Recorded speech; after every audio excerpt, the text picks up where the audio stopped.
Hello, everyone. I'm John, and this is episode 4. We are reading The Artist's Way for Parents by Julia Cameron. When I was little, I preferred acrylic paints to crayons. While I labored away at painting a horse, my mother took advantage of my concentration to do some concentrating of her own.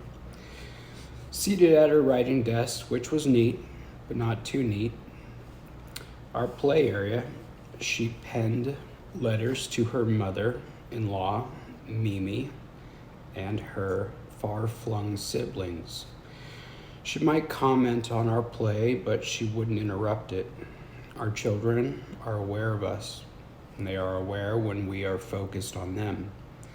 They can sense when we trust their time alone and their individual flow of ideas. Sensing our trust, they learn to trust themselves. They allow themselves to venture down an imaginary road that brings them to a new idea, and a sense of fulfillment and accomplishment. As time passes, these same skills will help them to become creative, confident thinkers. In the Cameron home, our play often sought to integrate our experience. Look, Mom, it's Misty of Chitoncheke. We were seeking to illustrate the novel of Marguerite Henry that was read to us at night. We might draw a choo-choo train toiling up a steep hill. Look, Mom, a little engine that could. We could announce, it falls to us as parents to receive our children's offerings with delight. The more enthusiasm we can muster for their efforts, the more they will try. Close but not too close is the motto for this phase of our children's development. Sometimes I think I am a parent as a lovely willow tree where children may play in the shade. I tried sharing this image with my daughter, who responded by making a crayon sketch of a tree with a child underneath. That's me, she said proudly. That's me, I echoed, pointed to the tree. Oh, Mommy, you're not a tree, Domenica protested. Sure I am, I said, just pretend. Domenica did pretend, putting a tree in all her drawings. Children who are allowed to be creatively free tend to become creatively free adults, and children whose play is discouraged or controlled tend to grow into people who second guess their own instincts. It is a long path of recovery to regain that faith, and while not impossible, it is rigorous. I have watched thousands of my students work to recover their true identities as adults. It is exciting, fulfilling work, but if certain wounds can be avoided in the first place, isn't it our duty to try to prevent them? As we trust and encourage our children to follow their imaginings wherever they may lead, we empower them to develop into original creative beings. And there is little more magical or more surprising than watching their journey unfold. Here's an exercise. Defining interests. Take a pen in hand, list 5 of your favorite interests. Now, list 5 interests your child has that you are unfamiliar with. Can you consciously let those interests be his alone and allow those interests to blossom? The power of pretend. Goethe said, whatever you think you can do or believe you can do, begin it, because action has magic, grace, and power in it. I believe that every person is creative and that as adults, we tend to stray from some of the natural inclinations we were born with. As we watch our children play, we remember a playful side of ourselves. As we see our children pretending, we remember our own sense of wonder and possibility. Inspiration lies in the mysterious, in the tiny flash of an idea that whispers to us, quietly inviting us to listen. I believe that in our natural, unblocked state, we are in touch with this quiet voice. Children are naturally unblocked and naturally alert to these promptings. One of the most awe-inspiring things is to witness, and one of the most powerful games to encourage in our children is the game of pretend. They may play pretend with their friends, with their stuffed animals, alone, or with you, imaginary friends, or commonplace. Your child may carry on a long and winding conversation with an unseen companion, and your job is to step aside and allow them to visit. Pat tells the story of her son, Arthur, who at age 6 began his obsession with fairy tales. I was just doing the dishes and watching the kids through the window, Pat says, with a laugh. And there was Arthur in the backyard with his big wheel flipped upside down.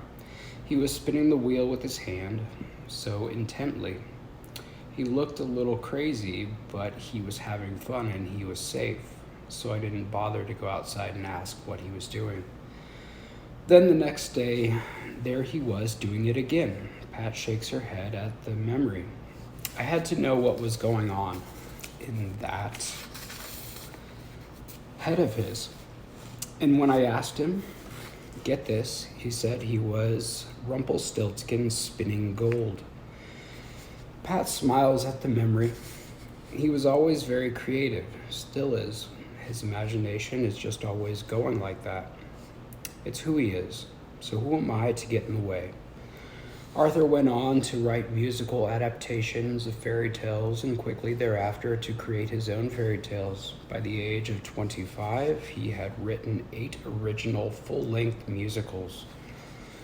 I'm absolutely sure that spinning gold on that big wheel was connecting things in his brain, says his writing partner. His understanding and knowledge of fairy tales is awesome. He thought about them so much that they are part of his vocabulary, an almost automatic part of how his mind works today. I don't think there's anything better he could have been doing with his time. He is a genius for sure, but maybe more important than that is his enthusiasm. He loves what he does, and that's what makes him so productive. He is a fountain of energy because he is having fun.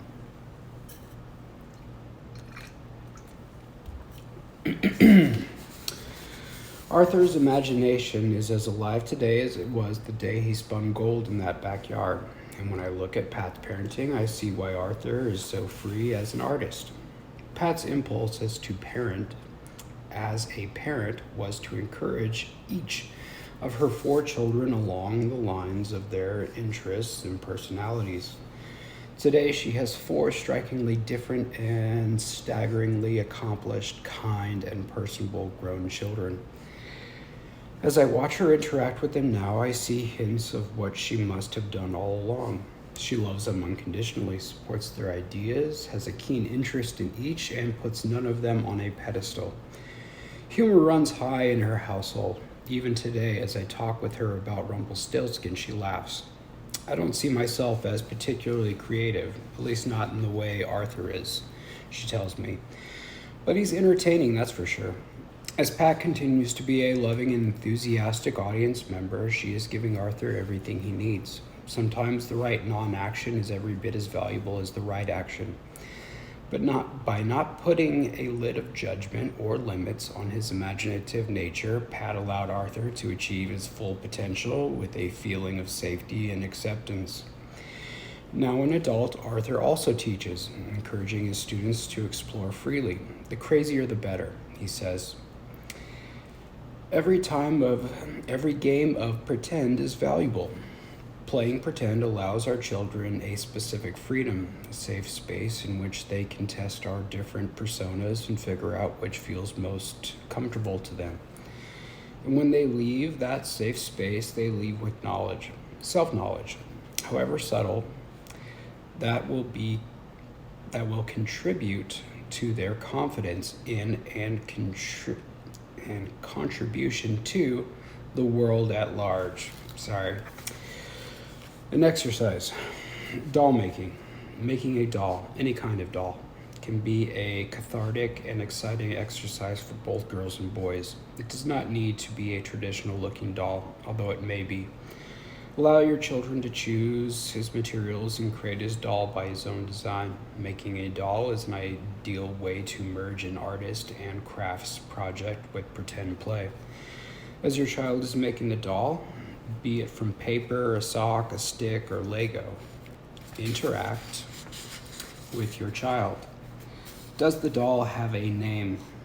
Where does this doll live? How old is it? Is it from a city or the country? Allowing the doll to have its own backstory gives your child ownership over its invention. Ask your child to tell you about this doll and listen with openness.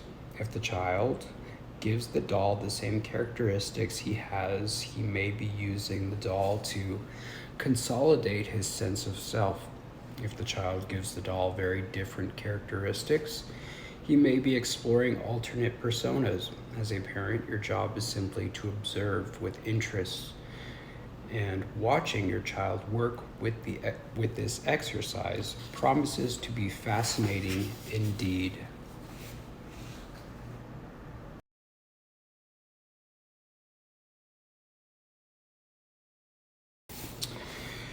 All right, chapter 3, cultivating connection.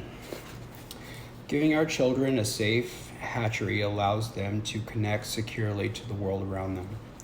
Nature invites our children to experience a sense of connection. Flora and fauna bring our children a feeling of companionship.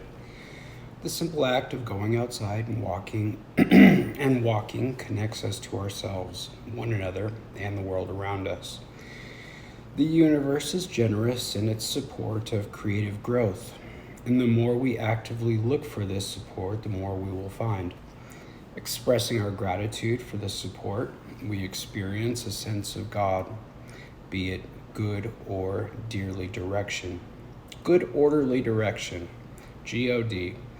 or a benevolent higher power, and experiencing this sense of the greater unknown, we connect to and become a part of it. Yeah, I'm having a go today. Flora. I've often defined God with a Dylan Thomas verse. The force that through the green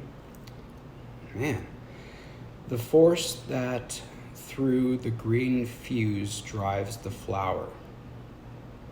Okay. There is magic in the ongoing life in nature, and its resilience and unlimited rainbows of color and design. Exposing our children to nature in any form ignites their imagination and connects them to the endless potential of the natural world. I would argue that a connection to the natural world is also a connection to God and to ourselves. Connecting to nature can be very simple as just going outdoors.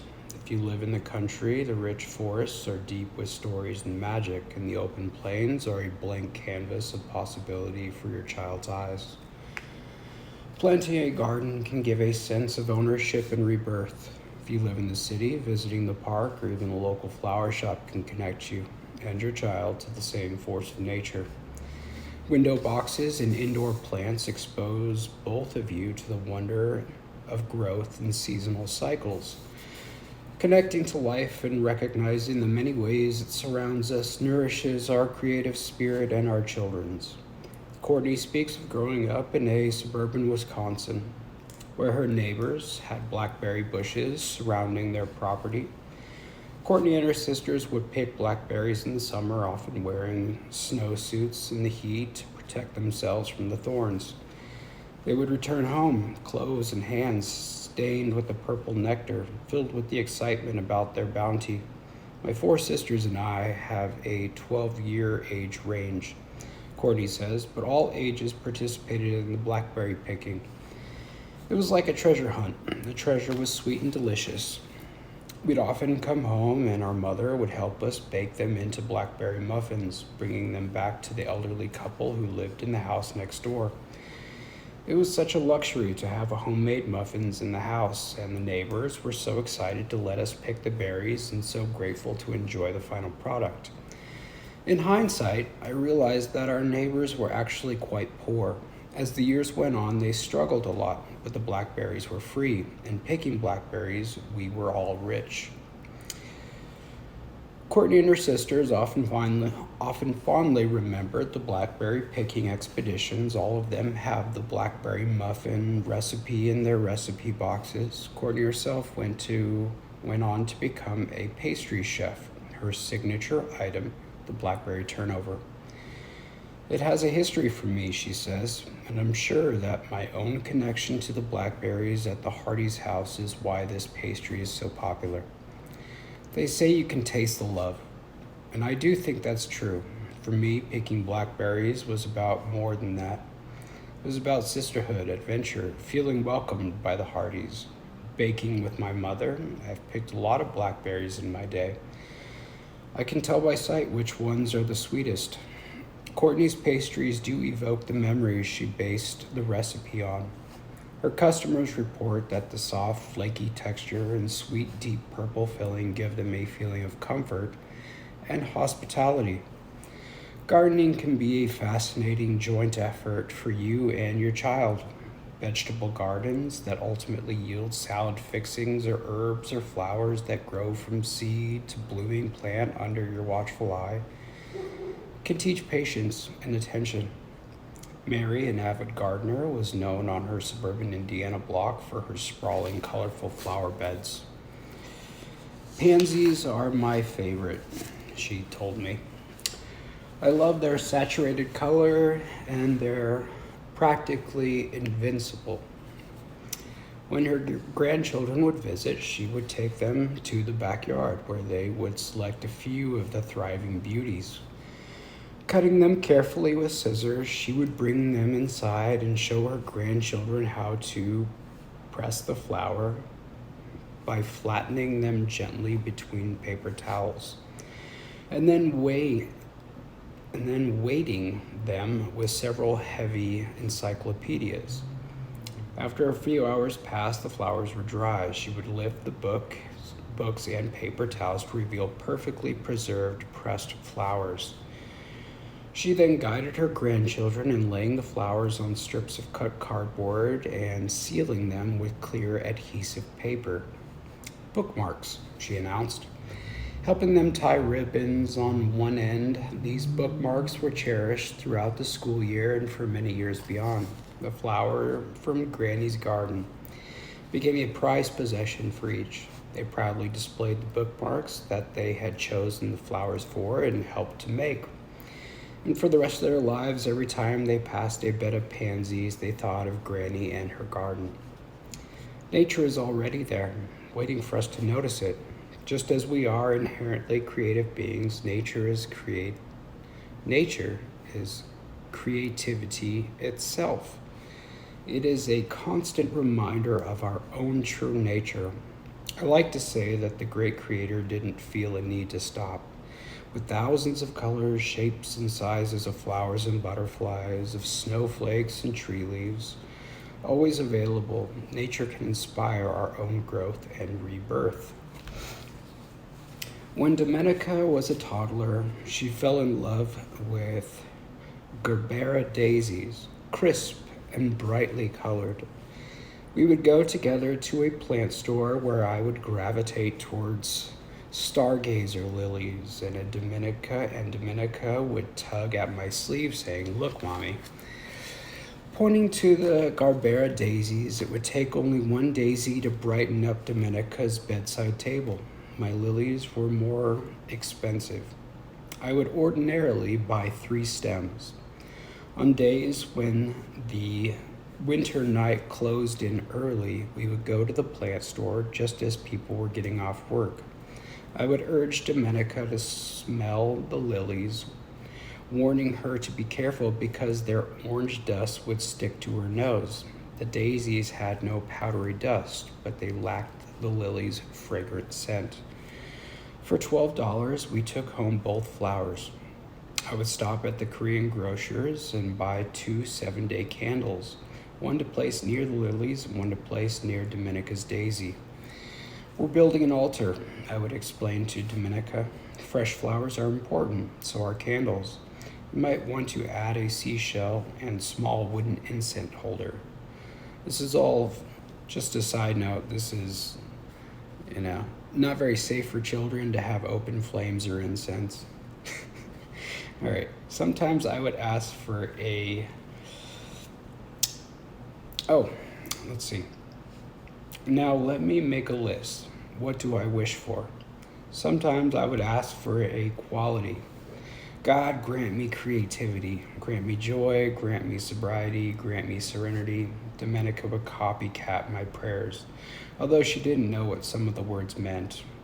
It tickled me to hear her asking for sobriety. At 6 years old, she was quite sober, and God willing would remain that way.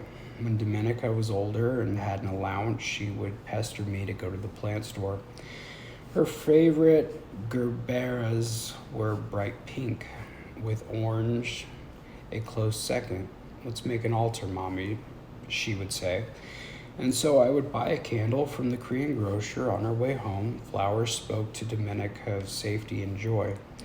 When there were no lilies, she would buy me tulips, spending her entire allowance on the luxury of flowers. Today, Domenica still buys flowers. This past Mother's Day, a giant bouquet of stargazer lilies arrived on my doorstep. Back to the trips to the Korean grocer on that Greenwich Village corner where I shared with Domenica my own love of flowers. Pam and Rick took their 4 children from suburban Milwaukee to the north woods of Wisconsin once a year, where they rented a small cottage on a lake for a week. It was tiny, Rick says, and laughs, but it was affordable for the large family, and it was a great adventure for the kids. We'd fish and grill and hike and swim. It was simple, but the connection to nature was something we all looked forward to. Their kids still talk about the cabin up north and the way they looked forward to going. All the kids slept up in the loft, says her son Jesse. There's a TV with 1 channel, and somehow that was more exciting than the TV at home with 1,000,000 channels. There was more mystery up north. We'd have to watch whatever the TV had to offer us. I think about those vacations a lot in hindsight. They were very simple, but they felt like the greatest adventure. Going to Disneyland was amazing, but staying in that cabin in the woods was somehow even more memorable.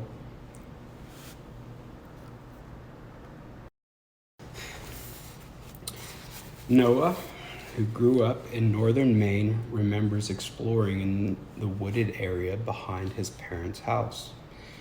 It was the middle of nowhere where we were, he remembers. Just woods, really. We lived in such a rural location, so far from civilization that you had to drive to get anywhere. And it wasn't a short drive either. Noah remembers his childhood fondly. There was plenty of room for imagination in those woods, he says. A story in every tree, really. Undistracted by the built environment of a city or suburban life, Noah's imagination was free to grow.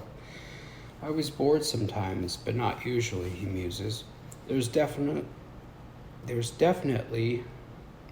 definitely wasn't a mall to go to, or a pool, or a miniature golf course. It was a very quiet place, but I knew it made me richer. When I was younger, reading the Grimm's fairy tales with my dad, I was convinced that all of the stories happened in the woods behind our house. And who's to say they didn't? It was sort of an enchanted forest. Today, Noah is a movie director who lives in Hollywood. Is it really any surprise that his work, which inhabits the family genre, consistently speaks of magic and fantasy? There are a lot of trees in California, and I chose a lush area to live in, but I still go to Maine every chance I get. It feeds me. It may feel like we are not giving our children enough by only going to the park. Sitting on a bench and taking a moment to quickly check our email from our phone, we regroup and assess our constantly growing list of things we must accomplish. We may feel that our child who wanders along a path nearby would be better off in swimming lessons or art class or practicing the violin. All of these things are good, but we needn't fill every minute with structured activity.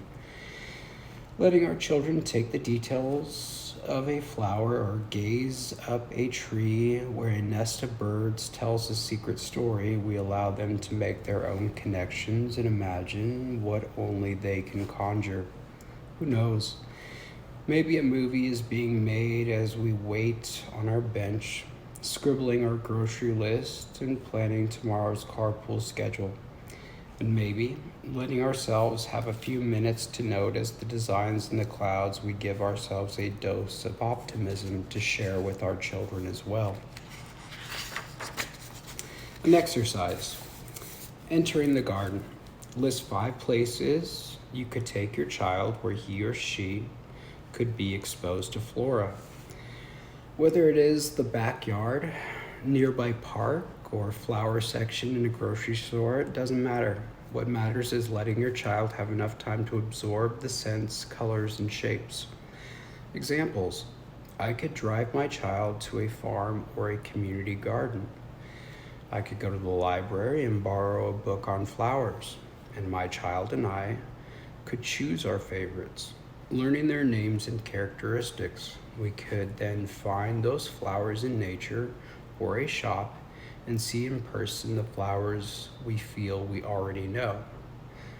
And then you can do another 1, 2, 3, 4, 5. I could blank.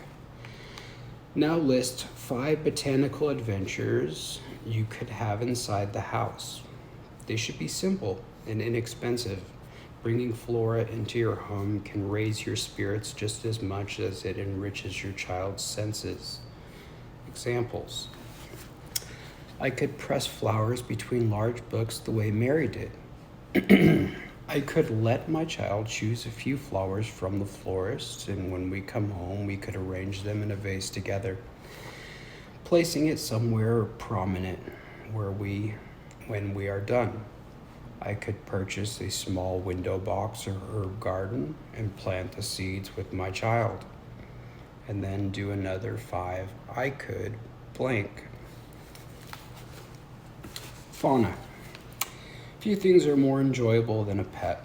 Few things also teach more responsibility. A pet thrives on a regular routine. Our children thrive caring for their pets. Choosing a pet requires all of our discernment. Young children need a child-friendly pet. There are breeds of dog that have been bred through decades to be patient and friendly with rambunctious youngsters. Golden retrievers and Labradors are 2 such breeds. An animal must be huggable for a toddler, and the parent must be prepared to teach gentle to their child. The command. There are also many ways of interacting with animals if the leap of bringing a pet into the house is too great. When we were living in New York, I would take Dominica to visit horses in Central Park. You might visit a farm or a zoo. Tiny baby steps are large enough. A fish tank may feel like too large an endeavor, but a hummingbird feeder outside the window might bring hours of watching joy. When Dominica was 4, I got her first dog, a snow white standard poodle that we named Calla Lily. We selected Calla Lily out of the litter of pups because she approached Dominica rather than waiting for Dominica to approach her. She proved to be patient and loving. Dominica would cuddle with her, crooning, good doggy, good doggy." Before long, Calla Lily knew our routine. She would walk with me to take Dominica to school and walk with me again to pick her up. Dominica quickly learned to lead Calla Lily beside her. Calla Lily was a sweet-tempered and gentle She did not tug. We kept her trimmed in a fluffy puppy cut rather than any of the more exotic poodle cuts. Snowy white and fluffy, she resembled a lamb. Domenica would hug and kiss her, which Calla Lily not only endured but enjoyed. When Calla Lily was a year old, we acquired a cat, also snowy white and fluffy. The cat was named Polar Bear, and he was not available for cuddling. Instead, he remained aloof, and Domenica learned to respect his wishes. We fed our animals at opposite ends of the house. Calla Lily was not above a cat food snack. Polar Bear would eat dog food if allowed the chance. Domenica and I made a careful ritual out of feeding each animal. When it was time for Polar Bear's dinner, he would announce his hunger with a loud meow as he twined himself around our legs. Collie, as we called her, learned to wait her turn. Eric takes 4-year-old Evan to the park every day, where they feed the ducks in the pond. The ducks are used to their visitors. And they quack loudly as they float towards their friends, who promise delicious bread from the shore. Evan delights in the ducks' antics, and Eric and Evan have taken to naming the ducks.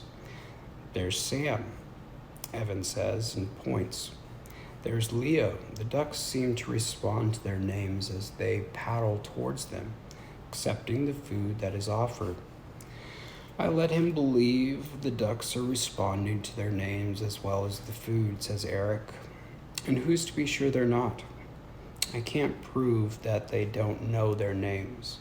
Reaching out to animals and forming relationships with them builds empathy and gives all of us deeper understanding of our own nature. Animals mirror us back to ourselves. We're all creatures, said Eric. It's good to remember that. Visiting the zoo, staring into the face of a baby tiger, we make a connection, connecting to God's creatures. We remember that we are one of God's creatures too. If and when the time does come to bring a pet into the home, it can be a great experience of growth for a child. No longer is the child the one being taken care of. The child now must step up to the plate and care for another. It is fine to start small, a goldfish, a hamster, a newt, or you can plunge right in and commit to a cat or dog. As daunting as this idea of getting a dog may seem, bringing a companion into the house can add a deep well of joy and entertainment to the home. My kids begged for a dog, says Peggy. For years they begged. I resisted because I had never had a dog myself, and I didn't know how to choose one or how to train it and care for it. So the deal was that if they both got good grades for the entire school year, we'd go to a breeder the next summer and get a puppy. It was quite the motivator. Peggy not only promised the dog as an academic reward, though the girls with Peggy spent the year learning about different breeds and training techniques. By the time summer came and the girls proudly presented their glowing report cards, they were quite educated in the ways of the canine. It was so much more fun and so much less intimidating to get a dog when we kind of knew what we were doing, says Peggy. We had really trained ourselves. The girls were ready for this animal to be work, to be a job for them. And they really wanted it. We attended training classes, read books, dog sat for friends. And the more we learned, the more they were convinced that this was what they wanted. It actually all went pretty smoothly. Coca, their brown Lhasa Apso, is a delightful addition to their home. It's no surprise that it went smoothly. Peggy and her girls did a lot of work beforehand, and after doing this work, it was well within their grasp to train their puppy with joy and success. It was far-seeing of Peggy to require such a large amount of work of her girls in advance of getting the dog. A year of good grades is no small feat, and a dog is no small reward. Her incentive to them was wise, as it proved to her and to the girls that they were willing to work hard for the pet they wanted so much. I wanted them to understand that this was a long-term commitment, requiring long-term preparation and serious attention. Asking them both to work extra hard at their grades also paid off. It became a habit. Their grades were fine before, but they are working harder and paying more attention to them now. They've both improved, and their work ethic has improved too. It became a friendly challenge between them. They both had to hold up their end of the deal, or they would let the other one down as well as themselves. They deserve the reward of Coca, and yes, he does add a lot of sweetness to the house. An exercise. At home with the animal kingdom. List your 5 favorite animals. Now ask your child to name his or her 5 favorite animals. Find a way to interact with one of the animals, whether at a friend's house, at a zoo, or in a park. After you have done this, ask your child to draw or write about his or her experience with the animal. Walking. Walking connects us with nature and with a force greater than ourselves. Call it God, the great creator, the source, the higher power. Doesn't matter what we name it. The point is that in walking, we find a sense of connection. And I think we're going to stop there. We're just short of 1,000 bars. So we will be back with episode 5. All right, thanks everybody. Appreciate it.